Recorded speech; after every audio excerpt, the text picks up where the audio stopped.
Good morning. Bank holiday, so I'm at work because it's a day you've got to work the bank holiday. I don't know why, but it's very French. So I've got some stuff to prepare. So this video will be on how do you power the Lynx distributor from Victron when you don't have the BMS connected. So you're going to need a few things, obviously your Lynx. You need an RJ10 4-pin plug, like that. You need a USB cable. You're going to need a multimeter, and then for this demonstration I've got a Cerbo, but we don't really use these. We use Raspberry Pis, which I will get to in another video, but for this demonstration we're going to use the Cerbo. So let's have a quick look. So what are we doing on the front here? There are indicators for each fuse and one for power on. And what happens is, if I quick look inside, you put the fuses across here, and then your cables go off to whatever it is you're powering, or battery coming in, or whatever it is. And the lights light up red if one of the fuses blow, and under normal working conditions the power light is green. But the circuit board that does all the business runs on 5 volts, and you could have 48 volts, you could have 24 or 12 here. So we can't directly use the power from here to power the circuit board, which is where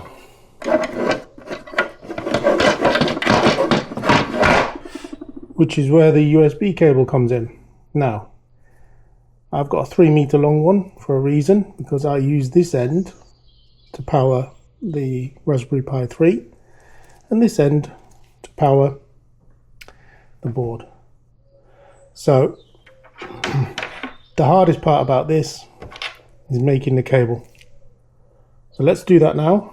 I'll show you how we do it, and then we can test it out, make sure that it works.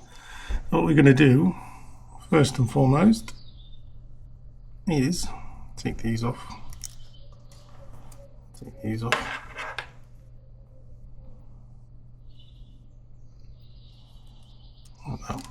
I'm going to cut this cable in half because I need one plug on each end. So there we go. Put this end together. Pull it out. And here we go. This would be the middle, thereabouts.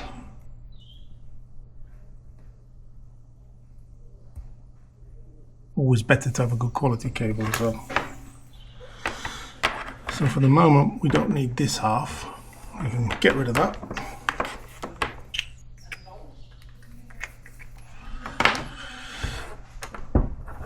So now we have a USB plug and nothing. So let's strip this end back.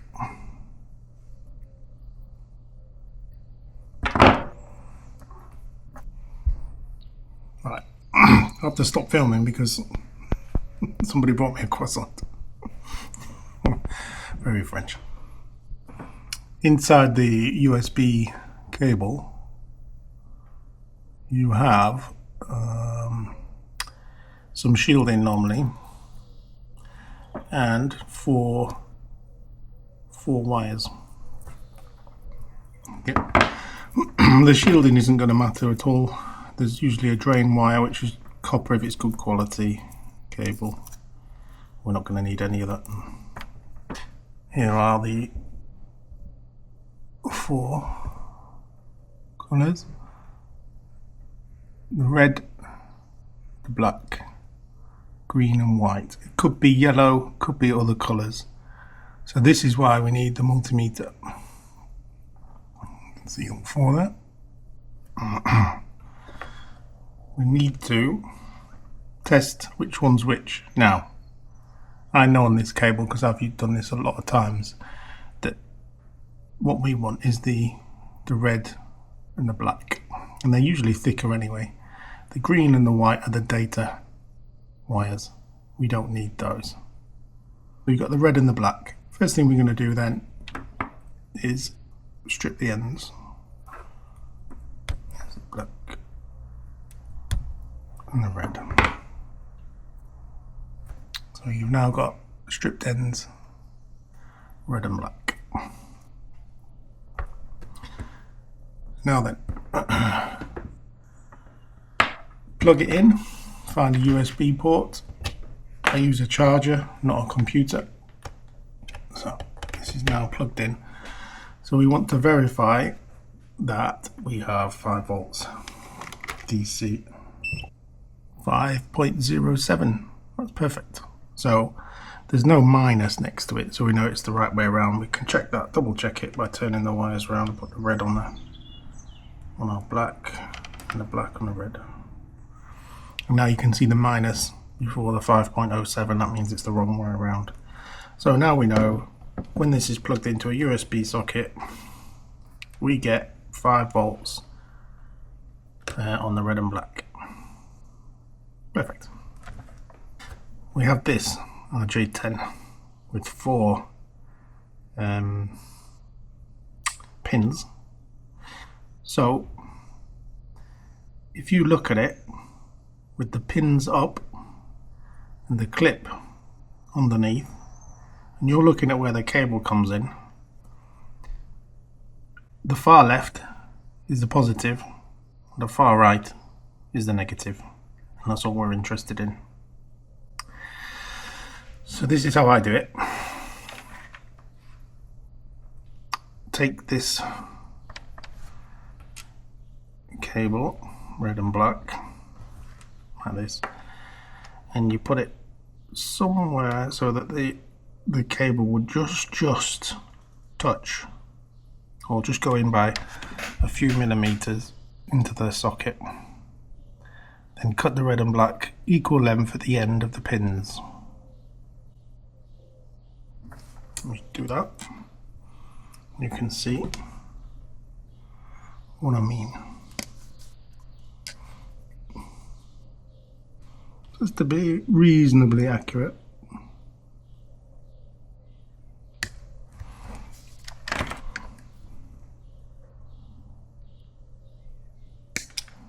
There we go.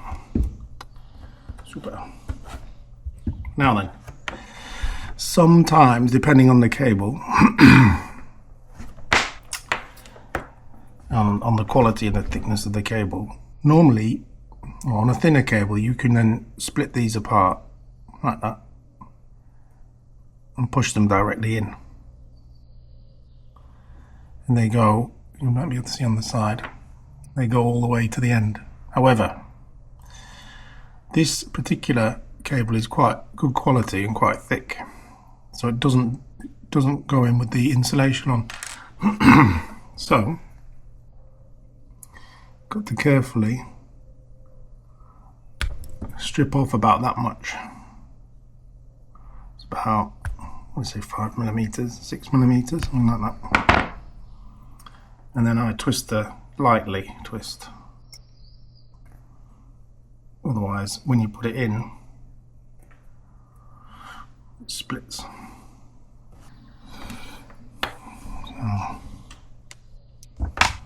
So look.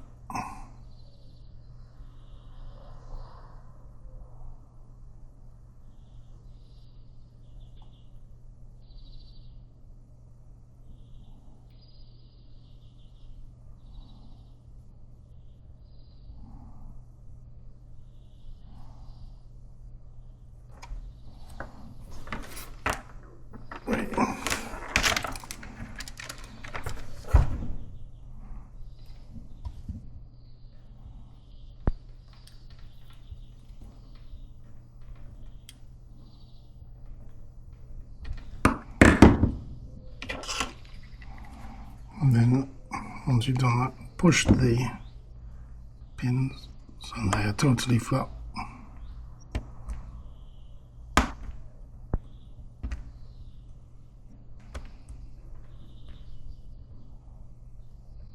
If you have a tool for this, that's great. We do have one, but I'm going to show you how to do it.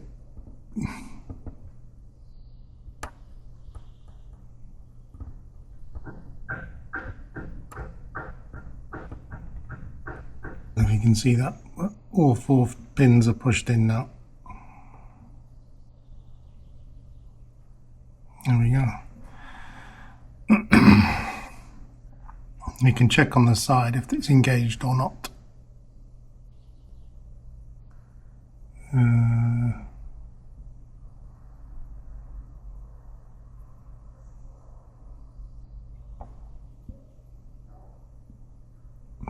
It's not very good, this camera.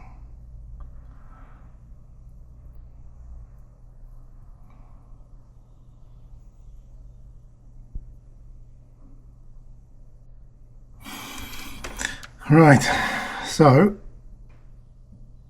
now that that's done, we need to test now 2 things.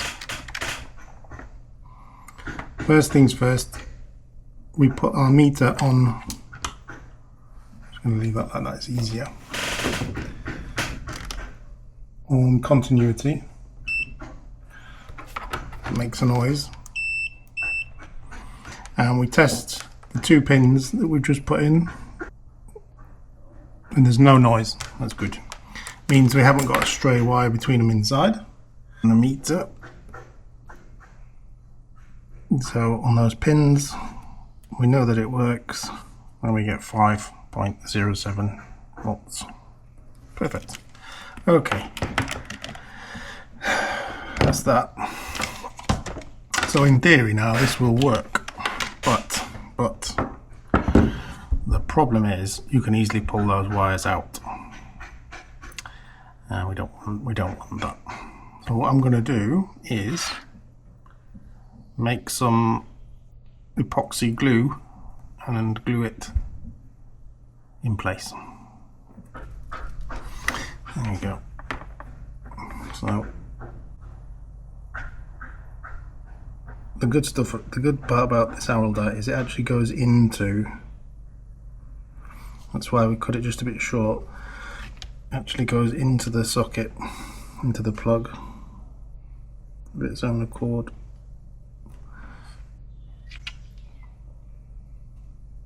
It doesn't matter at this end if you put too much on, it really doesn't. So I'll come back in 30 minutes when this is all dried, and we'll go from there. Here I am a bit later on, and that's fine, except I don't know if you can see there's a bit extra underneath. So easiest thing to do is just, before it's completely dry, which takes a few hours, just slice off the excess so it's flat like that.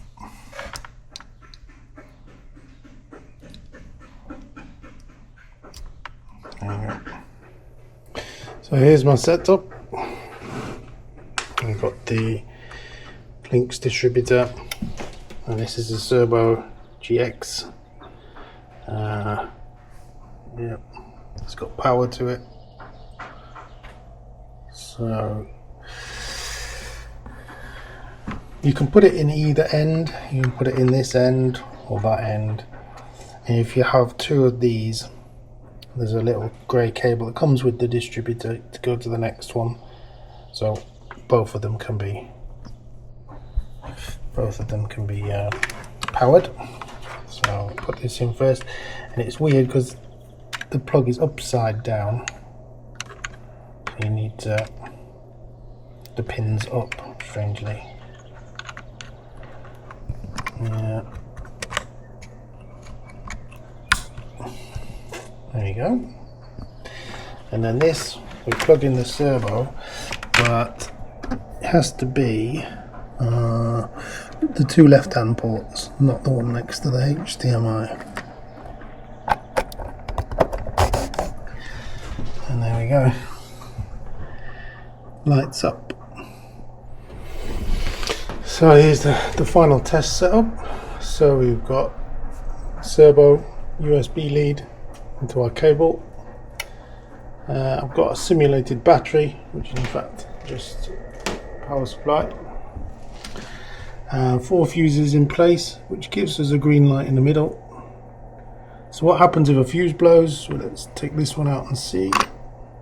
As soon as a fuse blows, red, and it indicates which fuse that is, the red and red. So there you go. And then when you put the fuse back in, red light goes out and it goes green. That's how it works.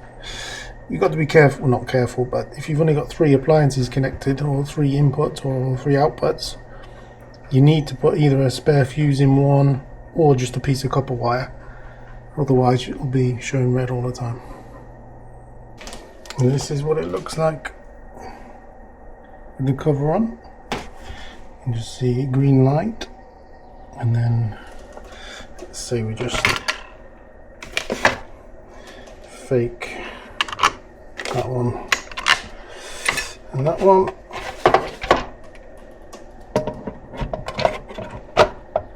There you go. Red light, red light, red light shows you which fuse is blown. There you go. Simple as that. Let me show you a couple I've done in the real world.